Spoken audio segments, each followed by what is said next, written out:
أشهد أن لا إله إلا الله وأشهد أن محمد رسول الله صلى الله عليه وسلم.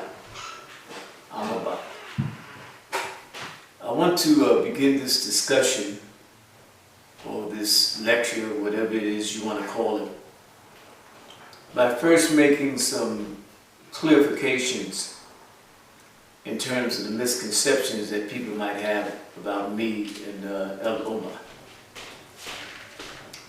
I received a call from Sheikh Kidda, and we had approximately maybe a 2.5 hour discussion on the relationship of Imam Jamil's bay'ah. And it was the Sheikh's position that Imam Asim was in fact the Amir of El Ummah, and he also was the undisputed Amir of El Ummah for the last 20 years. Both of us had agreed that there was no need for Imam Asim to take an additional bay'ah because of the fact that the appointment of Imam Jamil alone was sufficient enough. So Sheikh Kidda agreed on that, and he added to it. And his position was that when Imam Asim was appointed by Imam Jamil, Imam Jamil had got arrested, then he lost all rights to the bay'ah. And the fact that he had appointed Imam Asim as the Amir, Imam Asim then became the Amir for life. And that was his position. I pointed out that I had a problem with the fact that Imam Asim was taking new bay'ats from the community that was already in bay'at, and that my position was that he didn't have to do that. And Sheikh Kidda agreed, without a doubt, that Imam Asim was in fact the Amir already, so there was no need for him to do that. And then I pointed out the hadith of the Prophet Sallallahu Alaihi Wasallam in relationship to Kitab al-Imara with the two bay'ats. And Sheikh Kidda's position was that that doesn't really apply because in his opinion, Imam Asim really didn't understand that he didn't have to take new bay'ats. Had he understood that, had he understood the fact that he was already the Amir, the undisputed Amir, and that, there was no way that Imam Jamil could ever retain or get that bay'at back again, then, or that appointment rather, then he wouldn't have been taking new bay'ats. Now, I accept that interpretation of the same dalil that we had based on two things. One was based upon the fact that I respected Sheikh Kidda, I respect him as a scholar, and I also trust him. I don't think he has any other intentions or ulterior motives, to pass us a decision, other than the fact that, he's trying to do the right thing. He's trying to make sure that we have the proper dalil and the proper understanding of that dalil so that the ummah can remain together. And when I say the ummah, I'm talking about the entire ummah of Muslims can remain together under peaceful terms. Number two,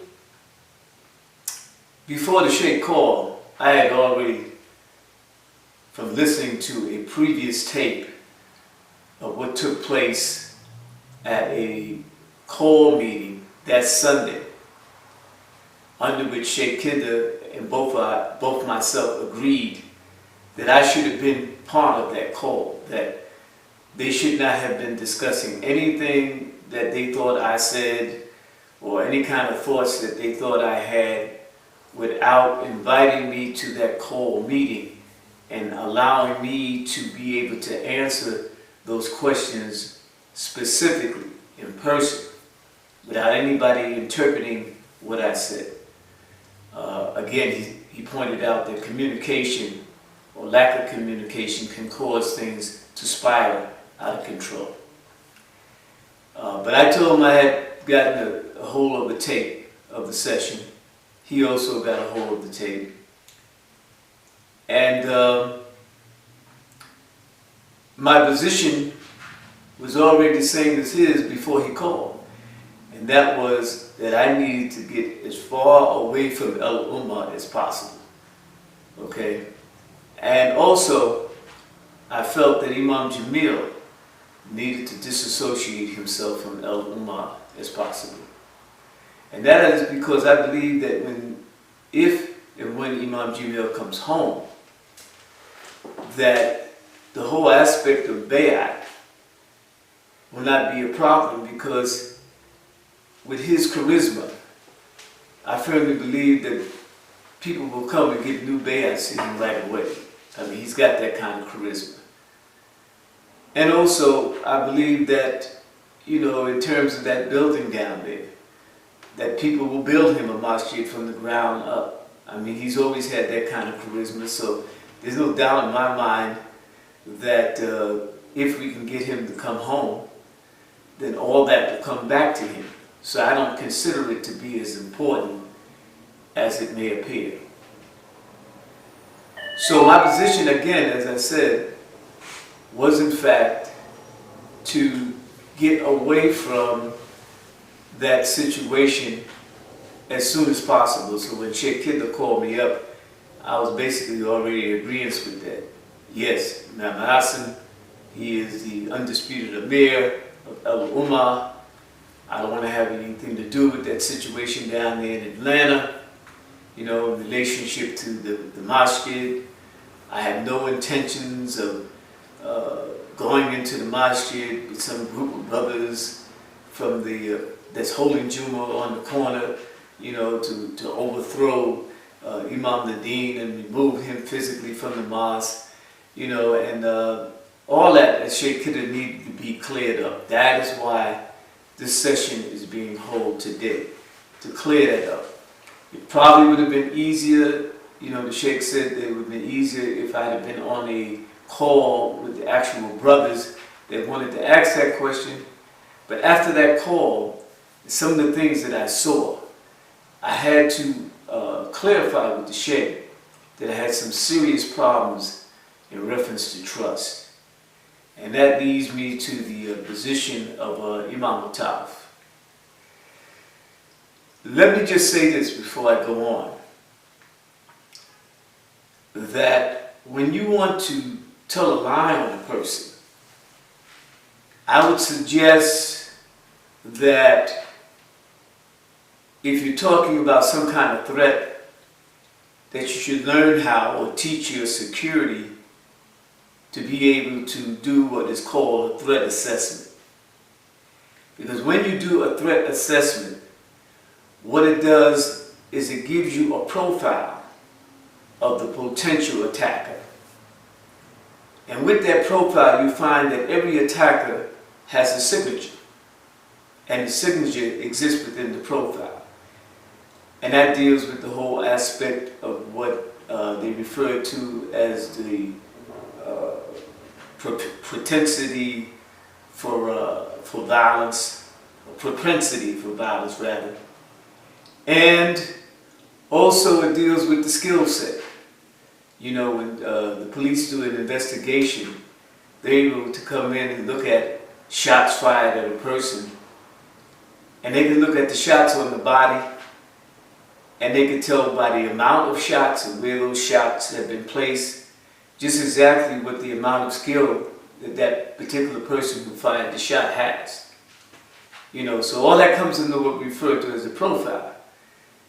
Never assume because you know a person that you know their profile, particularly in this situation, because I heard everyone acknowledges the fact that I've been away a long time. I mean, the estimate that I heard on the tape was 18 years. 18 years is a long time. And so therefore, you can't assume because maybe you knew somebody 20, 30 years before that, that you understand their profile. A person will learn a lot in 18 years. And so, when you tell a story in relationship to someone coming to attack another person, in order for that story, and I should say lie, because that's what it was, in order for that lie to even look like it's credible, you have to have some understanding of the profile of the person that you're talking about. And Imam from that particular story tells me you have absolutely no comprehension of my profile. You don't know anything about what I've been doing in the last 18 years. Alhamdulillah for that. Because the less you know about me, the more the edge that I have. In reference to this stuff about the feds, the federal government, my name being mentioned, if my name was mentioned to the federal government, it wasn't based on anything that I did. If my name was mentioned to the federal government, then someone called the federal government and gave them my name and deliberately related me to that situation down there. Which means that whoever did that is on the payroll. They're getting paid. And as far as Trump would say, that's the end of what I have to say about that. Now let us go back to the whole aspect of the concept of Dar Islam, which is really the purpose of this lecture today. Because, Sheikh Kidder was amazed at the fact that I had evaded taking bay'at to Imam Asim for 18 years, actually 20. He didn't understand that. And he had somewhat a historical misconception of certain chains of events in relationship to the Dar Islamic Movement and Al-Ummah. There were some inaccuracies, I should say, that he had historically, based upon the fact that most people, I should say, don't understand the historical events that took place and the involvement from the Dar Islamic Movement and those movements which were spawned from there. And as a result of being spawned from there, they became the descendants of the Dar Islamic Movement. So in reality, I think that the Sheikh probably thought that Imam Asim was actually the Imam of the Dar Islamic Movement, because most people can't make the separation. So what I explained to him was, no, Sheikh. I said, Imam Asim wasn't even an Imam during the time of the Dar Islamic Movement. I said, most of the brothers that became the Imam in Al-Ummah were either brothers that were Imams, maybe related to something else, or they weren't Imams at all. They became Imams after the movement had dismantled, and this became the new category of Imams that came into what we refer to as Al-Ummah. And so in explaining that to him, it opened up a lot of doors, because I also explained to him the aspect of the bay'ah. And in the bay'ah, you see two types of levels of the bay'ah. One was to those who were joined by this bay'ah, which is the bay'ah to the movement, to the brotherhood. And the other was, and it says, I also take or pledge the allegiance to the Majlis. And the Majlis was, in fact, the council of Imams. And so therefore, all the Imams in that particular level of the bay'ah were on the same level. It just meant that we had to always appoint one among the Majlis to be the Imam that would sit over the council. And so, technically speaking, when the movement dismantled, what happened was, and explained to Sheikh Kidda, that most of the imams, and almost all of the imams, except two imams, myself and Imam Jamil, and the reason why Imam Jamil didn't really count at that time, because I think he had only been imam for about 3 years. So he really didn't know that much about the council or the majlis. I was the only senior imam that I can remember that was on the original council or majlis. And Sheikh Kidda's question to that is that, well, why didn't you just tell them you were the Amir? And I explained to him, Sheikh, that my position has always been about the movement. You know, I can lead and I can follow, but the movement was always more important to me than who's going to be in charge or who's going to be in authority. And from there, I think, you know, the Sheikh, our council became more of a kind of like group therapy, because he pointed out some things, and that's in relationship to a question or a statement that Imam Hassan had said when I was, you know, leaving, because they had acknowledged the fact that their bayat to Imam Jamil was no longer in existence. And so I said, well, if this is no longer in existence, then I'm out of here. And so the question from Imam Hassan is that you need to consider, why do you keep coming back to El Ummah?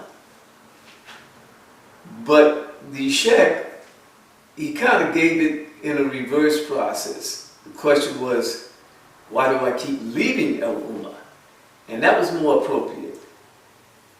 And the reason why is because deep down inside, I always realized that I didn't belong to El Ummah. There was a time when I had taken the bay'ah to Imam Jamil, and we started off, I mean, the way we started off was amazing in relationship to the fact that later on we became very close. He became more than just my imam, he was a very close companion.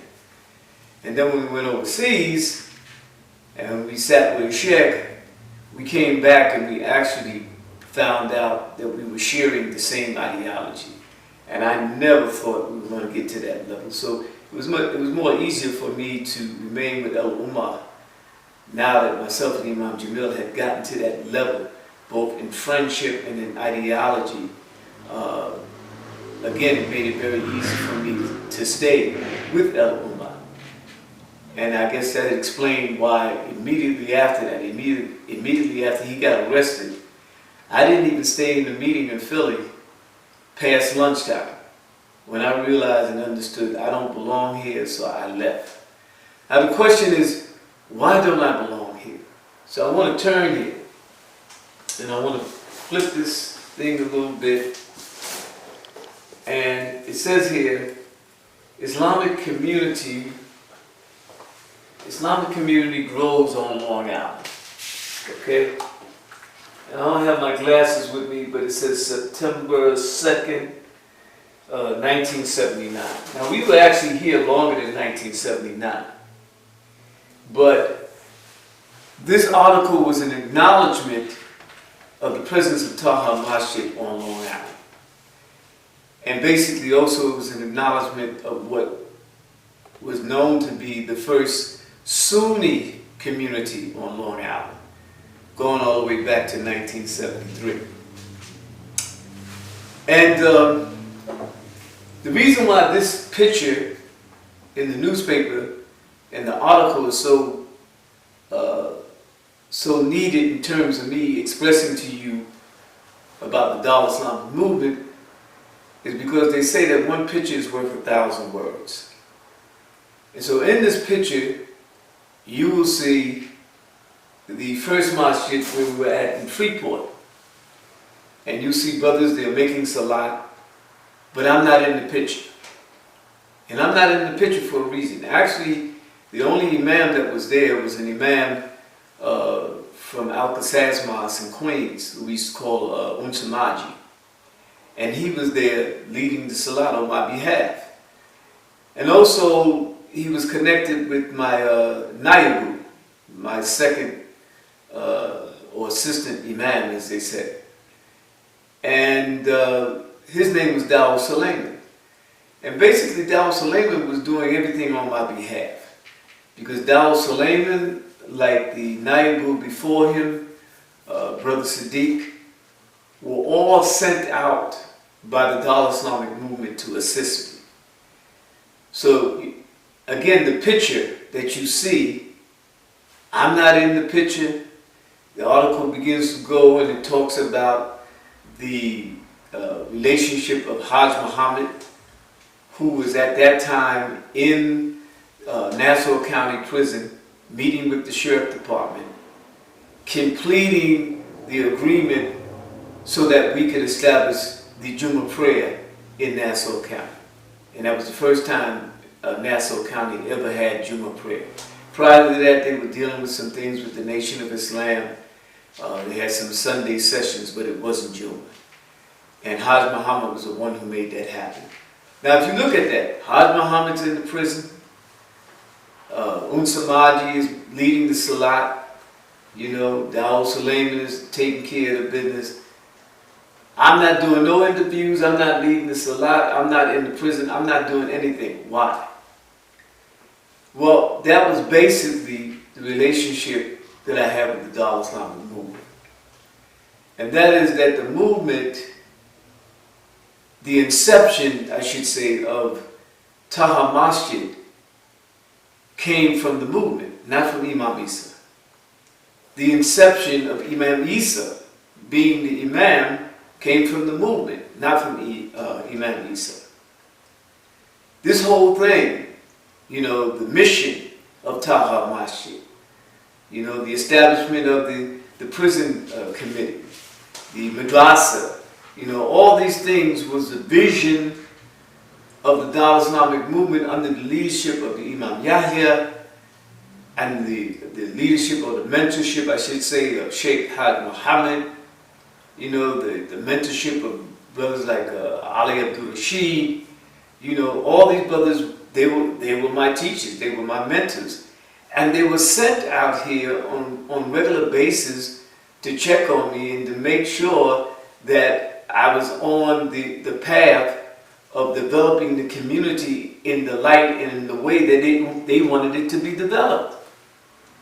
So Taha Masjid is actually, in that particular sense, and I don't like to use the word creation, but it is in fact a creation of the Dar Islamic Movement. I mean, the DNA throughout Taha Masjid, the DNA throughout Imam Isa, is all related to the Dar Islamic Movement. The purpose of its existence, of its being, the reason why it came into existence was because of the vision that Imam Yahya and Sheikh Hajj Muhammad and Ali Abdul Rashid, the vision that they had even before I had. They mentored me. They gave me the DNA. They taught me. They coached me. They prepared me. They helped to structure the concept and the ideology in my head under which I have today. And so most people may not understand that importance. But let me go back to the movement itself and explain to you that the Dar Islamic Movement was a movement that had its, I hate to say its theory because it wasn't theory, but its ideology was an ideology that was perfect. The problem was that the people in the movement to whom had the responsibility of turning that ideology into practice were incapable of doing it because the people had not grown to that level yet where they could establish that kind of practice because there was deficiencies in their character.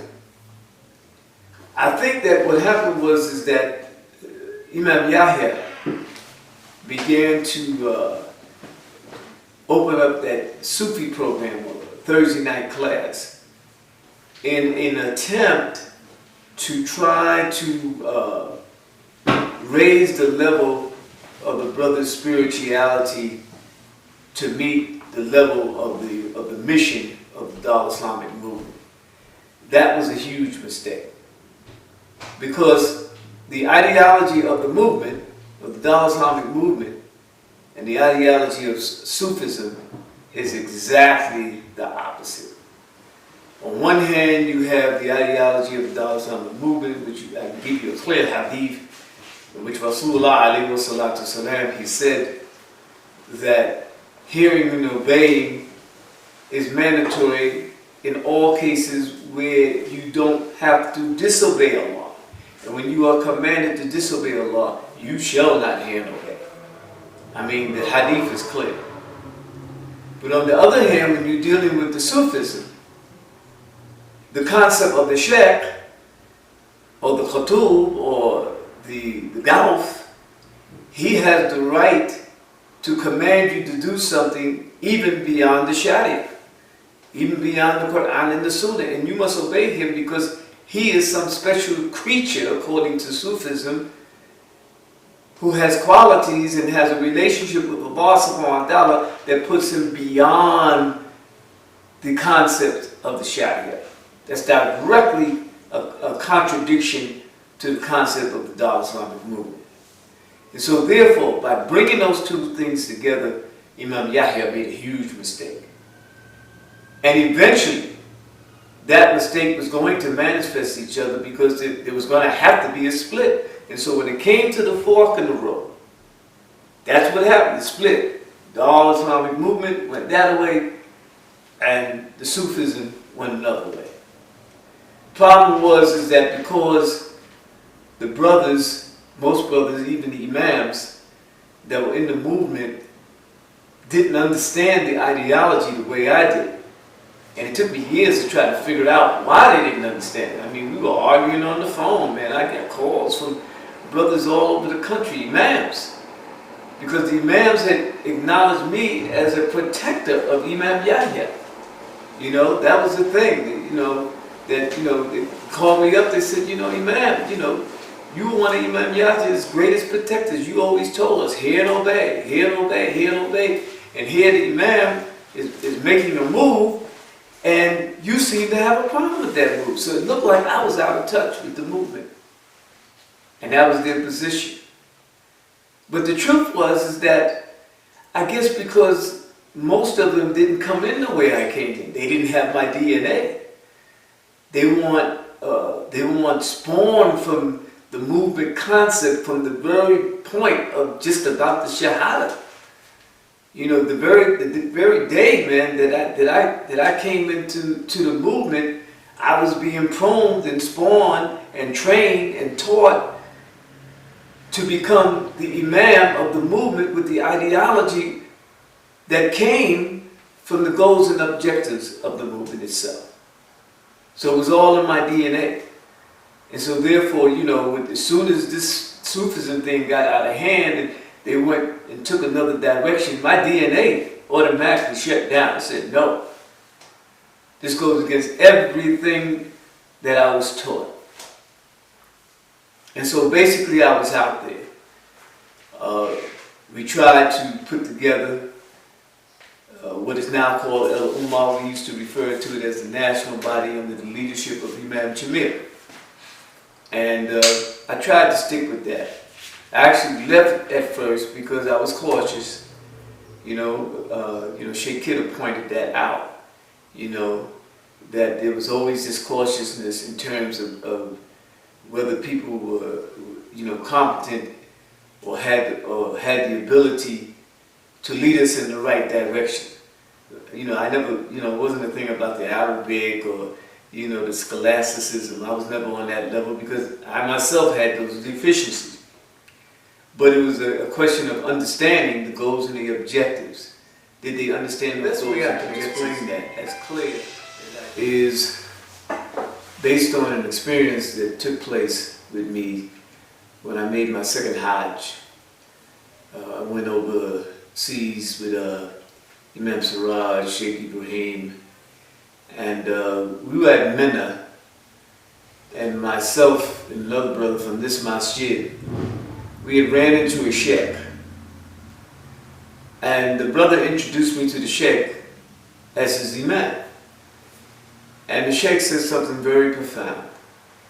He said that the Imam is the person that leads you to your destination. So that's the purpose of the Imam. So when I deal with whether a person is qualified, I'm talking about qualified in relationship to the goals and the objectives. So first, the goals and the objectives have to be clear before you can even decide whether or not that person is qualified. And so there were some problems that I went through, with El Ummah. But ironically and amazingly, I have to say that Imam Jamil, he was a very studious person. Even though he was a leader, he was always learning. He was never too arrogant to learn new things. And so as a result of that, as my relationship increased with him and we became closer, then we began to draw a bond of trust. And then he took me overseas with him. And prior to going overseas, this DNA was actually, it was almost like it was a curse. Because everybody else was able to adjust to a different concept of the Dar Islamic movement. When I say different concept, most of the Imams now, when they talk about the Dar Islamic movement, they talk about it in relationship to a landmark, an historical landmark. It has never been an historical landmark for me. But for them, it is a historical landmark. It's that landmark that boosted other movements. And when they go back to the landmark, they often talk about it, they teach it to the kids, alhamdulillah for that. But it's always from the position of history. For me, it has never been a position of history. It's all I know. It's home for me. And there's an old saying, that home is where your heart is. And so my heart was always with the movement. So at that point, it became somewhat of, of something that was like, instead of a blessing, it really became almost like a curse. Because my inability to adapt to anything that looked like the Dar Islamic movement, but wasn't the movement itself, was very hard. For me, it was either the movement, all of the movement, or none of the movement. And this continued, but I was able to accept under the leadership of Imam Jamil because of his ability to grow, and I watched him grow. And the bonding of our friendship, that when he took me overseas, we ran into a sheikh. And ironically speaking, this sheikh had the exact goals and objectives and policies and dalil from the Quran and the Hadith. He had everything that the Dar Islamic movement had. In fact, it was the Dar Islamic movement, clearly.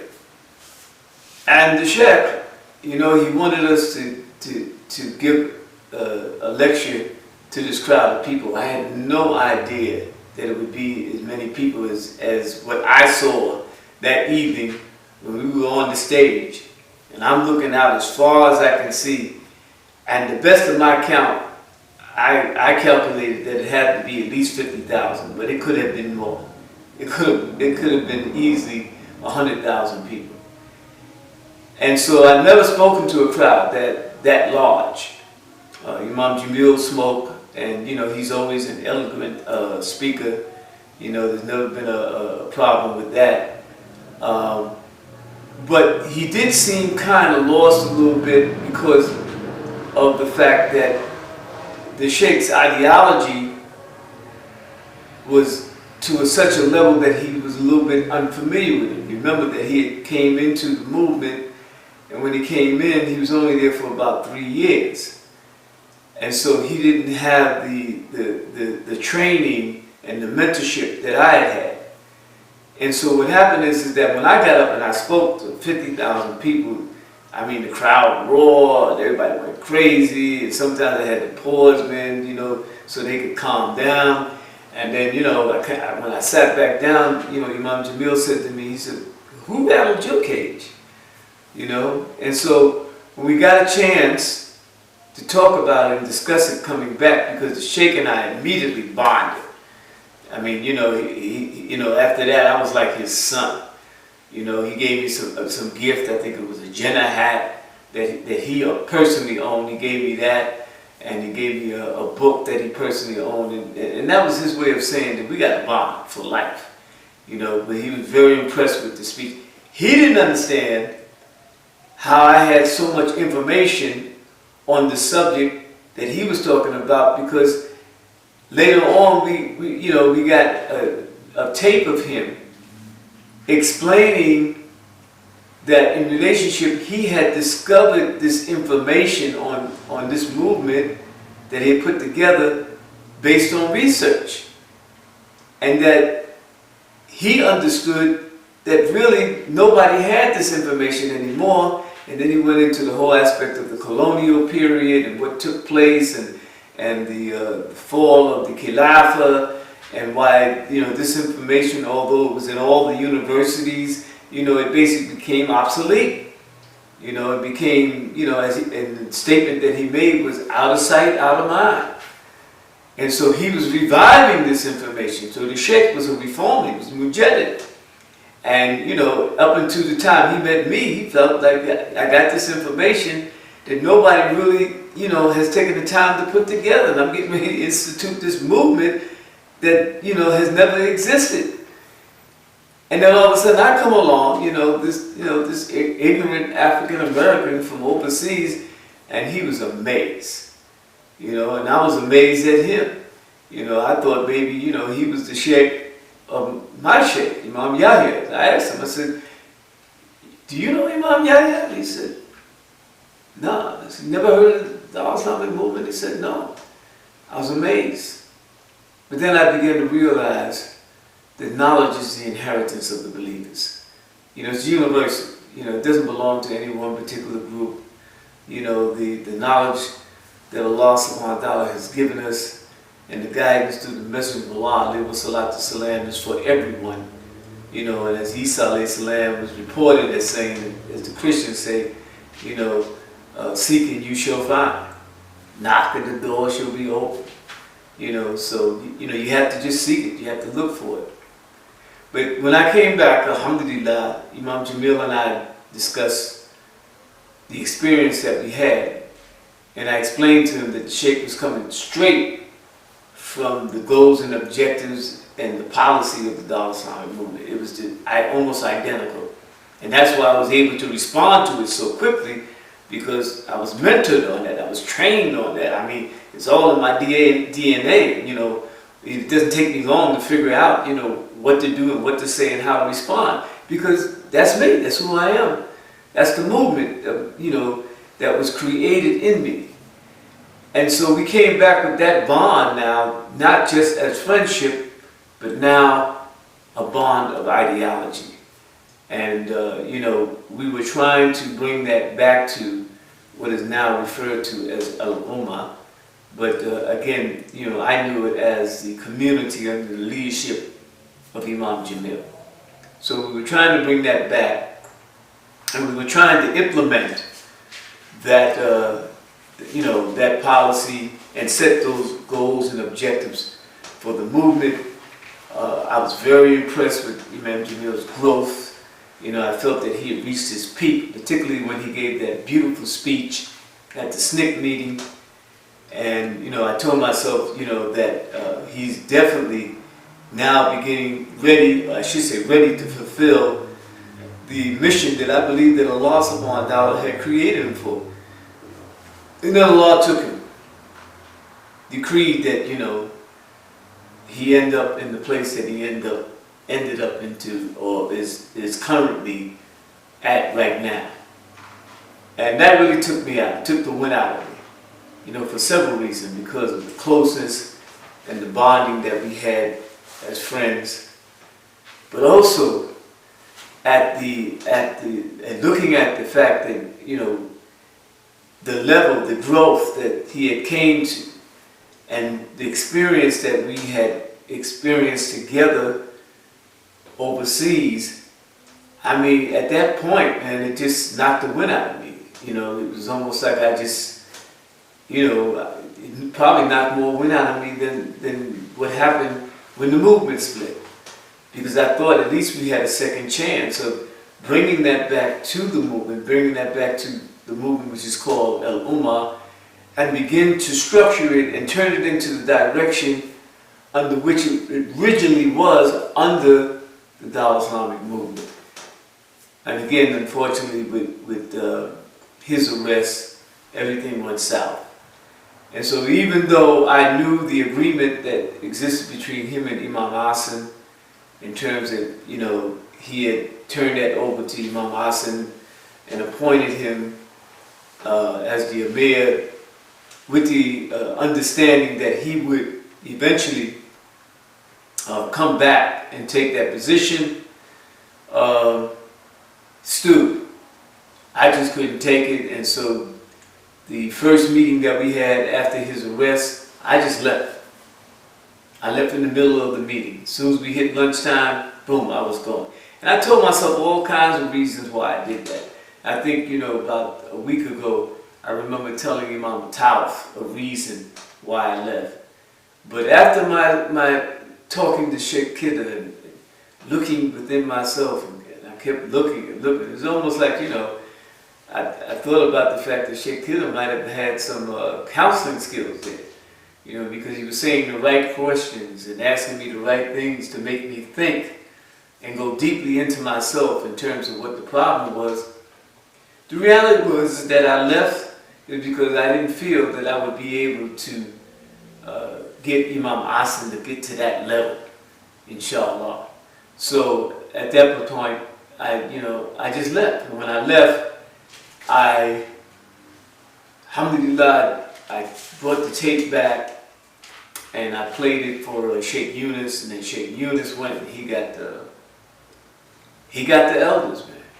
He got Hajj Muhammad, Sheikh Ismail. I believe Brother Musa was there. You know, don't quote me on it, but I believe he was there. And I played the tape for those brothers, and Hajj Muhammad in particular, who was one of the authors of the national policy, he swooned. And he didn't swoon because of something that the Sheikh said that he didn't know about. He was just amazed. And I could only put myself in his position, man, that all that research that he did, all the training that they institute, that they gave me, turned out to be correct. Because, I mean, you saw it, the way the Sheikh broke it down, step by step. You knew that the Dawah Islamic Movement had something special, and we blew it. We let it slip out of our hands. And so after it was over, you know, we came into the office and we sat down, and Sheikh Hajj Muhammad looked at me, man, and he said, Imam, he said, what you want to do? I said, Sheikh, we were correct. We had it. We were on the right path, man. We just didn't implement it, but we were on the right path. We had all the goals and objectives, the policies and everything else, the research that we had did, the training that y'all gave me, all of it was solid. It was all solid. I mean, the Sheikh had cleared it up on the tape. And so we had committed ourselves to, you know, reestablishing the movement. Unfortunately, not too long after that, Hajj Muhammad got sick. Myself and Brother Saad went to visit him in the hospital. And while we were there, Hussein came in, his brother, you know, and made it clear to us that he was going to take him back upstate, you know, to live with him. And so, to the best of my knowledge, that's what he did. And then not too long after that, you know, Hajj passed away. Around the same time, Sheikh Yunus passed away. Not too long after that, Sheikh Ismail passed away, Sheikh Yahya, you know, and all of course by the decree of Allah subhanahu wa ta'ala. Once again leaving me alone with this ideology and this concept. So what has appeared to be somewhat of a curse really turned into the blessings of Allah subhanahu wa ta'ala when I, met that sheikh overseas and he confirmed that. And so again, as I say to you, home is where your heart is. And I realized that until I got back to the movement that spawned me, the movement that trained me, the movement under which I carry its DNA in myself, and in the masjid and everything that we've done, all the programs that we've had. Until I return back to that movement, then I would never be back home. And so basically that's my announcement today, and that is to announce the opening of the new Islamic Movement, basically with the same policies, goals, and objectives, with a slight twist, because we need to now consider being part of the movement of social justice. So we need to start getting involved with other movements and begin the process of becoming social justice activists. And along with that comes the opposition to systemic racism. And along with that becomes the support and the aid for the weak and the hungry and the disenfranchised. We need to become advocates for them. And so the movement will begin to move into those different areas, thus laying down the foundation for Imam Jamil, because Imam Jamil will be like our Nelson Mandela, so that we would continue to call on the people to bring him home, just like they used to always say, bring Nelson Mandela home, bring Nelson Mandela home, so that when he came home, the movement, the platform was already set for him. So that's the goals and objectives of the new Islamic Movement, is to set that platform straight so that when and if we can get Imam Jamil home, then he will have that platform and he will be able to move to the next level, the level to which I believe that Allah subhanahu wa ta'ala had created him for. And on that note, I guess that's sufficient. So basically, all I can say is that may Allah subhanahu wa ta'ala strengthen us and help us in our endeavor. Oh,